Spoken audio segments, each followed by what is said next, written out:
Hey guys, it's Sparky129 here, and today I am unfortunately a voiceover, as I forgot to unmute my mic for this gameplay. Fun times. Anyway, here's a random Riolu playing hide and seek.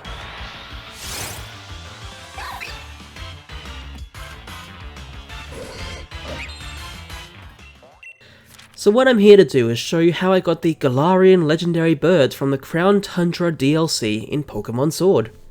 Yes, I got all three in this video, and it wasn't without trial and error, and some video help from Austin John Plays to find them. But first, we need to go to the daycare, as we brought a Kabuto to breed to get Kabutops to go with Omastar and Aerodactyl in Pokemon Home. Hey look, shiny Regirock. So we give over the Kabuto and pay the lady up, and then we wait.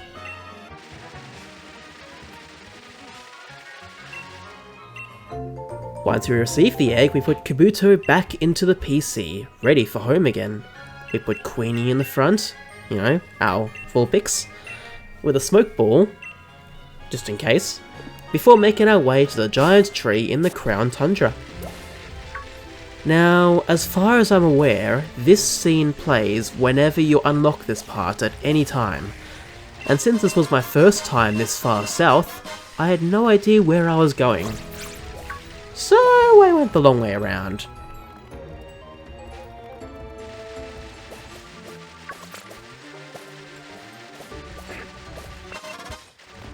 Plus the Gigantamax Alchemy raid.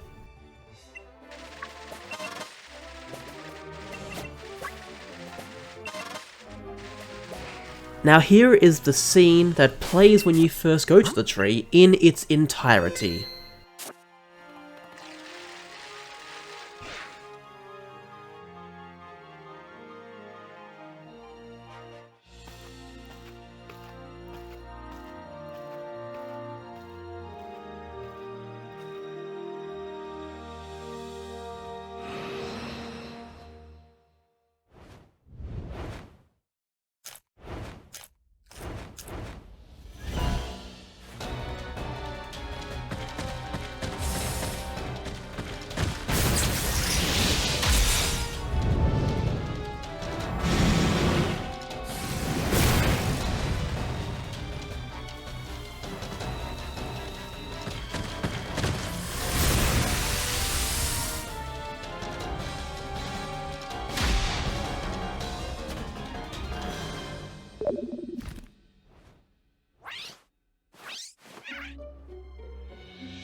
And well, now we have to find them.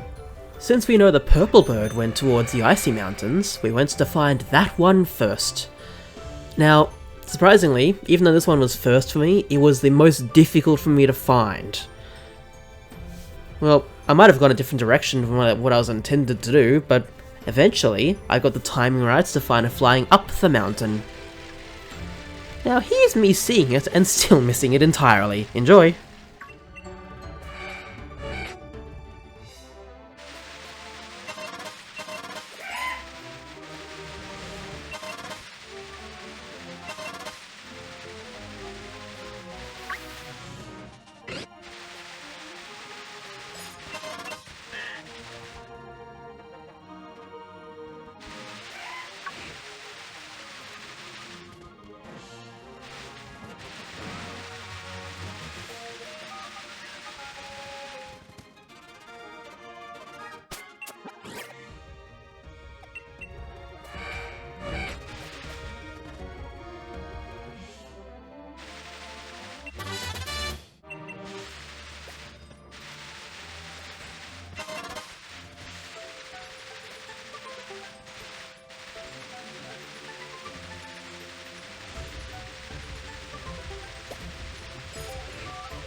Now, these are the Galarian legendary birds, as I've already said, but if you couldn't tell, they resemble and are named after Articuno, Zapdos, and Moltres, according to the Pokédex at least.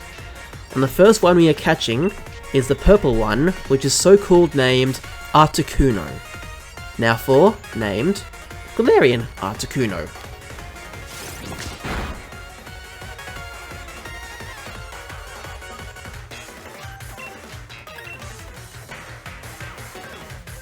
Ah, no. This isn't going to become a recurring problem, is it? Now, this honestly wasn't a very difficult capture compared to finding it, even. I just whittled down its HP and to 1 using False Swipe, and then used Hypnosis to try to put it to sleep. I missed a few times, though.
Then I started throwing Ultra Balls at it. Shall we count how many I use?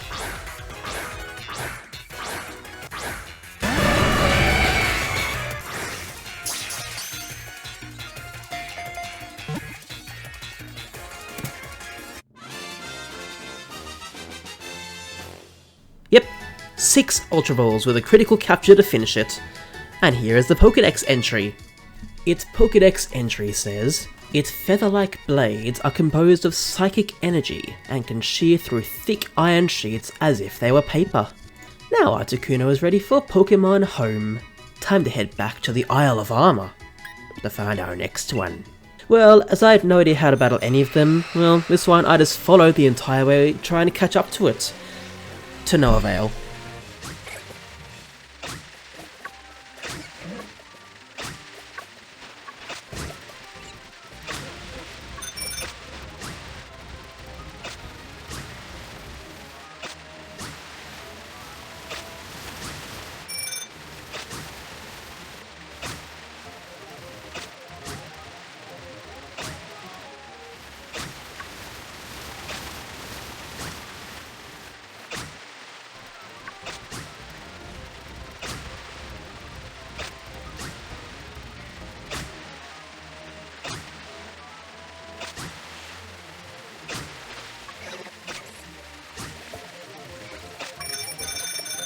Eventually, after chasing it the entire way, I realised it had a set pattern of movement around all the entire way.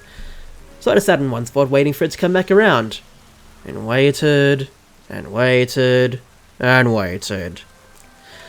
At this point, before it showed back up, I had to double check how to encounter it, shout out to Austin John Plays again, so I could be ready for it when it finally came back around.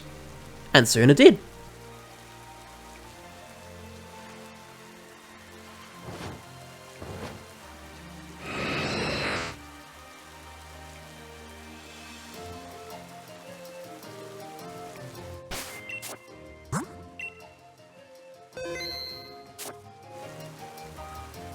I went to the side, whistling as I did so, and it turns out I probably didn't need to whistle, it just saw me.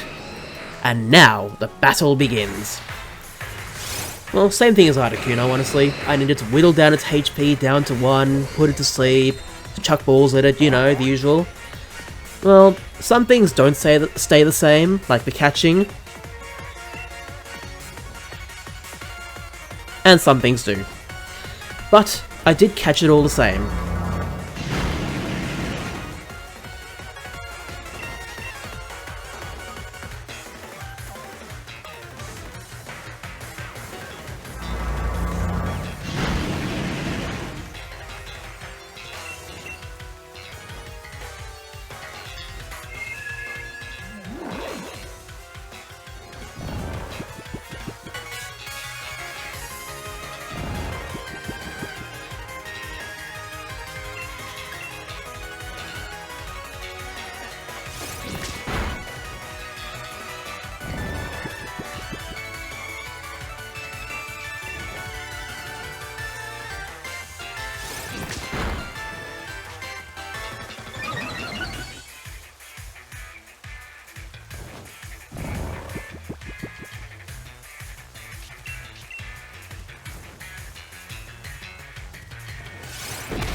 Galarian Moltres is known as the Malevolent Pokemon, and its Pokédex entry reads, "This Pokemon's sinister flame-like aura will consume the spirit of any creature it hits. Victims become burned-out shadows of themselves." So that's fun, isn't it? Notice the flame-like aura part of it? Anyway, last of all is Zapdos, who is running around the wild area of all things. And Zapdos is known as the strong-legged Pokemon. It says, when its feathers rub together, they produce a crackling sound like the zapping of electricity. That's why this Pokemon is called Zapdos, who runs at 1,000,000 kilometers an hour when it's in the wild area, and it can never catch up. It's always moving around, especially when I get close to it. Ah boy, that was annoying. Now enjoy this montage of me trying to get to Zapdos.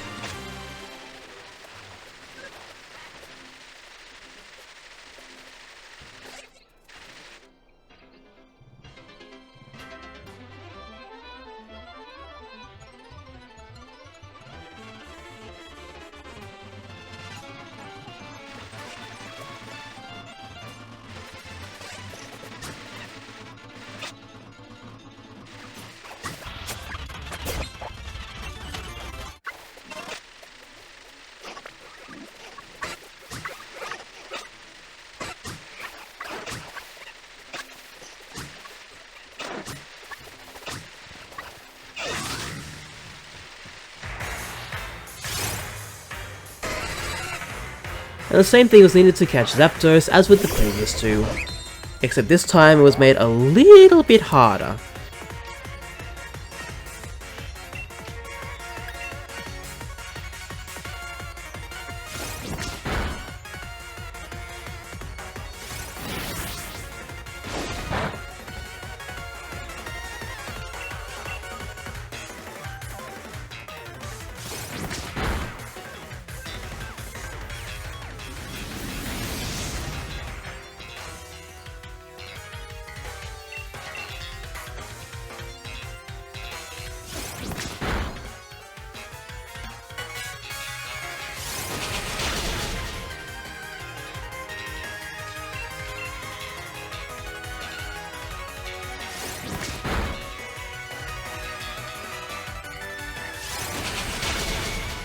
Well, Zapdos, unlike the other two, managed to KO Ged, my Gallade, a few times during this fight, not just once.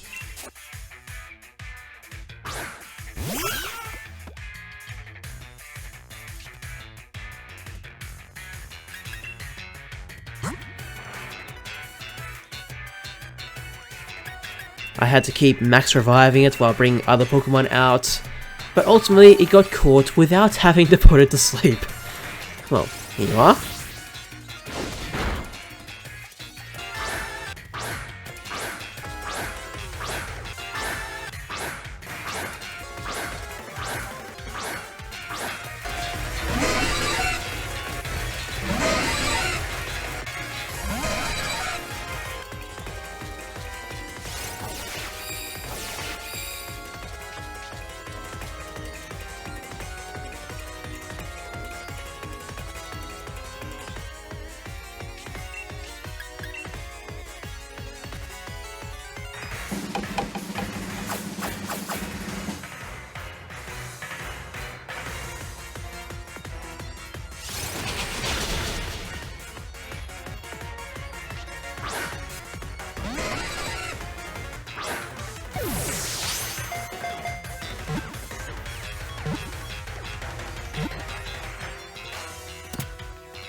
Oh, I also evolved the Kabuto that hatched too. Here you are, you can see it now.